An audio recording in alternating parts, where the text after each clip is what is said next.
নমস্কার। আপনারা শুনছেন প্রণমামী জগৎ জননী থেকে। শ্রী রামকৃষ্ণদেব স্বামীজিকে বলতেন সহস্রদল পদ্ম। তিনি নরেন্দ্রনাথের অসাধারণ প্রতিভার উল্লেখ করিতে কখনো ক্লান্তি প্রকাশ করিতেন না। অর্থাৎ নরেন্দ্রনাথের এমনই সব প্রতিভা ছিল। আজ আপনাদের শোনাব ভগিনী নিবেদিতার মুখনিসৃত শ্রীরামকৃষ্ণ ও স্বামী বিবেকানন্দের বিশেষ কথা। ইতিমধ্যে আমরা এর 4টি পর্ব শুনেছি। আজ এই অধ্যায়ের পঞ্চম অর্থাৎ শেষ পর্ব। প্রথম 4টি পর্ব যদি কেউ না শুনিয়া থাকেন তবে অবশ্যই এগুলি শুনে আসুন। ঠাকুর মা স্বামীজির চরণে প্রণাম জানিয়ে শুরু করছি আজকের আলোচনা। যখন দক্ষিণেশ্বর দর্শনে আগত একদল লোকের সঙ্গে তিনি প্রথম আসেন, তখন তিনি 18 বর্ষীয় বালক মাত্র। কোনো এক ব্যক্তি সম্ভবত তাহার কণ্ঠস্বরের অসাধারণ মাধুর্য ও সঙ্গীতে পারদর্শিতার বিষয়ে অবগত ছিলেন বলিয়া তাহার গান গাহিবার কথা উত্থাপন করেন। উত্তরে তিনি ব্রহ্ম সমাজের মন চলো নিজে নিকেতনে গানটি গাইলেন। উহাই যেন সংকেতের ন্যায় কার্য করিল। শ্রীরামকৃষ্ণ বলিয়া উঠিলেন, বাবা, এই 3 বছর ধরে তোমার অপেক্ষায় আছি, তুমি এতদিনে এলে। বলা যাইতে পারে সেই দিন হইতে তিনি অনুগত বালকবৃন্দকে একত্র করিয়া এমন একটি সংঘে পরিণত করিতে ব্যাপৃত হইলেন যাহাদের নরেন্দ্র প্রতি অনুরাগ চিরকাল অটুট থাকিবে। তিনি যে মহাযশের অধিকারী হইবেন সে সম্পর্কে ভবিষ্যৎবাণী করিতে অথবা তাহার অসাধারণ প্রতিভার উল্লেখ করিতে শ্রীরামকৃষ্ণ কখনো ক্লান্তি বোধ করিতেন না। যদি অধিকাংশ লোকের 2টি, 3টি অথবা 10-12টি গুণ থাকে, তবে নরেন্দ্রের সম্বন্ধে তিনি কেবল বলিতে পারেন যে তাহার সহস্রটি গুণ আছে। সত্যই তিনি সহস্রদল পদ্ম। শ্রীরামকৃষ্ণ বলিতেন, যাহারা উচ্চ অধিকারী তাহাদের মধ্যেও যদি কাহারও শিবত্বের লক্ষণ প্রদর্শক 2টি গুণ থাকে, তাহা হইলে নরেন্দ্রের অন্তত ঐরূপ 18টি গুণ আছে। কোনো ব্যক্তি ভণ্ড কিনা তাহা শ্রীরামকৃষ্ণ এরূপ বুঝিতে পারিতেন যে সময়ে সময়ে তাহার দৈহিক যন্ত্রণা উপস্থিত হইত। একবার তিনি এক ব্যক্তিকে কিছুতেই খাঁটি বলিয়া গ্রহণ করেন নাই, যদিও উপস্থিত সকলের মতে তাহার ধার্মিকতা স্বীকৃত হইয়াছিল। শ্রীরামকৃষ্ণের মতে সমস্ত বাহ্যাড়ম্বর সত্ত্বেও লোকটা চুনকাম করা কবর। রাত দিন শুদ্ধাচারে থাকা সত্ত্বেও ওর উপস্থিতি অপবিত্রকর। আর নরেন যদি ইংরেজের হোটেলে গোমাংস খায় তবুও সে পবিত্রই থাকবে, এতই পবিত্র যে তার স্পর্শমাত্রে অপরে পবিত্র হইয়া যাবে।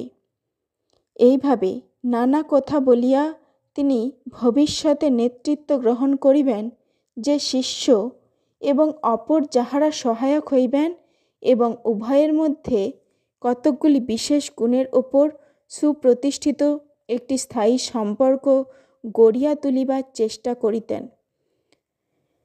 শ্রীরামকৃষ্ণের অভ্যাস ছিল কোনো নতুন শিষ্য তাহার নিকট আগমন করিলে যত রকমের সম্ভব তিনি তাহার শারীরিক ও মানসিক পরীক্ষা গ্রহণ করিতেন।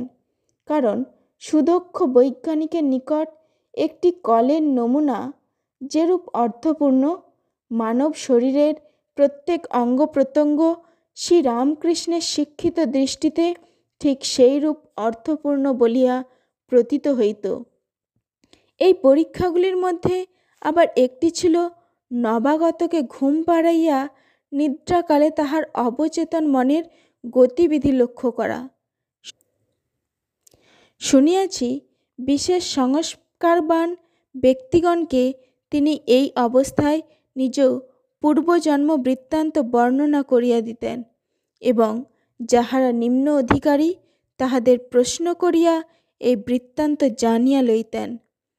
নরেন্দ্রকে প্রথমোক্তভাবে পরীক্ষা করিবার পর শ্রীরামকৃষ্ণ একদিন উপস্থিত সকলকে বলেন, যেদিন এই বালক জানিতে পারিবে যে সে কে এবং কিরূপ উচ্চ অধিকারী, সেদিন মুহূর্তকালের জন্য এই শরীর ধারণ রূপ বন্ধন সে সহ্য করিতে চাহিবে না। সমস্ত অপূর্ণতা সহ এই জীবন পরিত্যাগ করিয়া চলিয়া যাইবে। ইহাতে শিষ্যগণ তৎক্ষণাৎ বুঝিতে পারেন এই জগতে পূর্ব জন্মে যাহা কিছু করিয়াছেন সে সবই স্বামীজির স্মরণে আছে। এই শিষ্যটির নিকট হইতে শ্রীরামকৃষ্ণ কোনো ব্যক্তিগত সেবা লইতে পারিতেন না।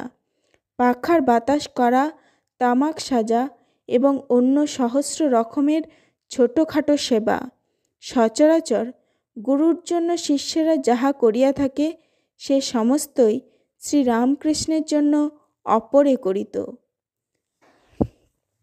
প্রাচ্যে বহুবিধ প্রথা আছে যাহা অদ্ভুত বলিয়া মনে হয়।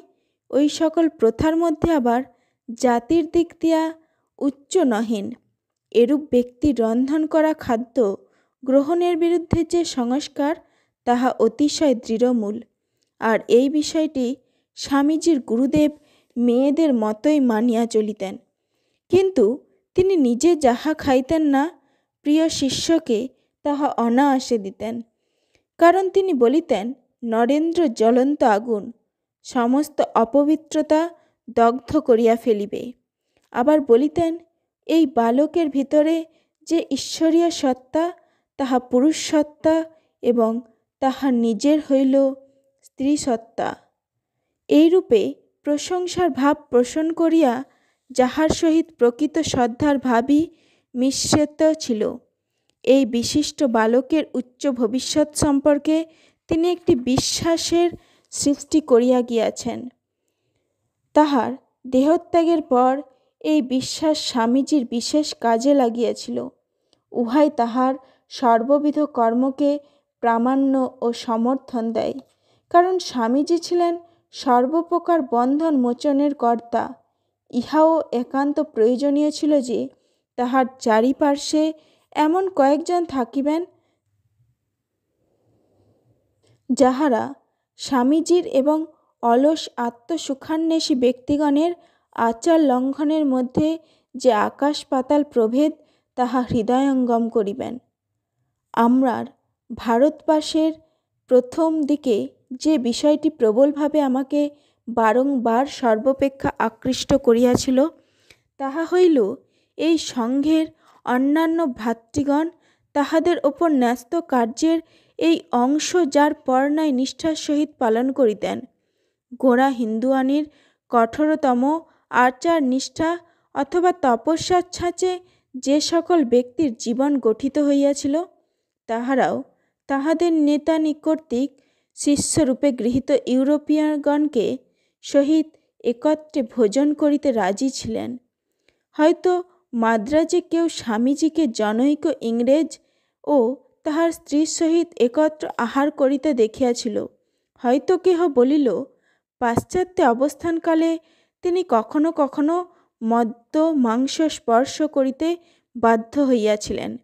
কিন্তু এই সকল কথাই তাহার গুরু ভাতৃগণের মুখে বিন্দুমাত্র উদ্বেগের চিহ্ন দেখা যাইত না।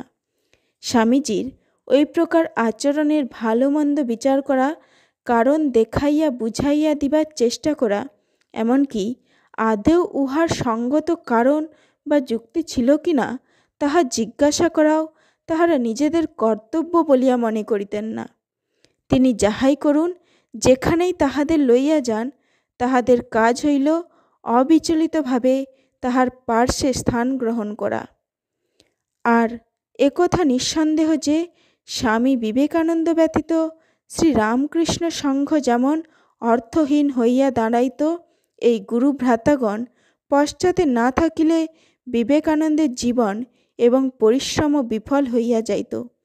প্রাচীন সাধুগণের মধ্যে একজন সম্প্রতি আমাকে বলেন যে স্বামী বিবেকানন্দকে তৈয়ারি করিবার জন্য শ্রীরামকৃষ্ণের জীবন ধারণ।